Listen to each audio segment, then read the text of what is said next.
Hello అండి, welcome to మా ఇంటి మన్పే కిచెన్. ఇవాళ నేను చేయబోయే రెసిపీ వంకాయ ఫ్రై చేస్తున్నానండి. ఇక్కడ నేను పెద్ద సైజు వంకాయ తీసుకున్నాను. ఇప్పుడు దీన్ని చిన్నగా పీసెస్గా చేసి పెట్టుకుందాము. ఈ వంకాయ ఫ్రై సైడ్ డిష్కి చాలా బాగుంటుందండి, చాలా టేస్ట్గా ఉంటుంది. వంకాయని ఇలా ముక్కలుగా కట్ చేసి పెట్టుకున్న తర్వాత ఇప్పుడు మనం వీటిని తాలింపు వేసుకుందాము.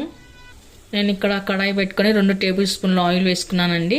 ఇప్పుడు ఇందులో 1 టీ స్పూన్ మినపగుళ్ళు వేసుకోవాలి. ఇప్పుడు అలాగే కొద్దిగా జీలకర్ర కూడా వేసుకోవాలి. ఇప్పుడు సన్నగా కట్ చేసి పెట్టుకున్న ఆనియన్ ముక్కలు కూడా వేసుకోవాలి. తర్వాత ఇప్పుడు కొద్దిగా కరివేపాకు కూడా వేసుకోవాలి.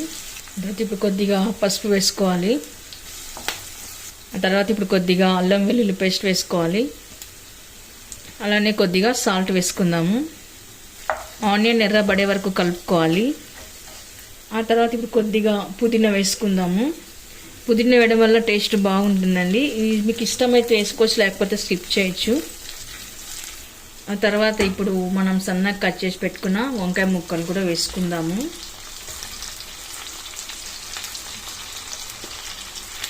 ఇప్పుడు ఒకసారి అంతా బాగా కలుపుకొని పెట్టుకోవాలి.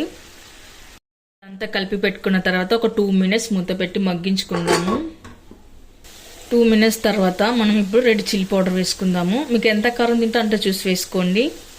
ఆ తర్వాత కొద్దిగా సాల్ట్ ఇందాక వేసాం కదా, ఇప్పుడు చూసి వేసుకోండి.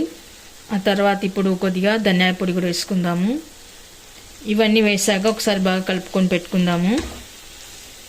అంత బాగా కలిపి పెట్టుకున్న తర్వాత ముయ్యాల్సిన అవసరం లేదు, ఇవి త్వరగానే ఉడికిపోతాయి. ఆ తర్వాత ఇప్పుడు 1 టీ స్పూన్ పల్లీల పొడి అండి, వేయించి పొట్టి తీసి పెట్టుకున్న పల్లీల పొడి. ఆ తర్వాత ఇప్పుడు జీలకర్ర పొడి కూడా వేసుకుందాము. ఆ తర్వాత మనం బాగా ఒకసారి కలుపుకొని పెట్టుకుందాము. ఆ తర్వాత ఫైనల్గా ఇప్పుడు ఎండు కొబ్బరి పొడి వేసుకోవాలండి. ఇది వేయడం వల్ల చాలా టేస్ట్ వస్తుంది. ఓకే అండి, ఇప్పుడు చివరిన కొత్తిమీర వేసి గార్నిష్ చేసుకుందాము. ఇప్పుడు సర్వింగ్ బౌల్లోకి తీసుకుందాము.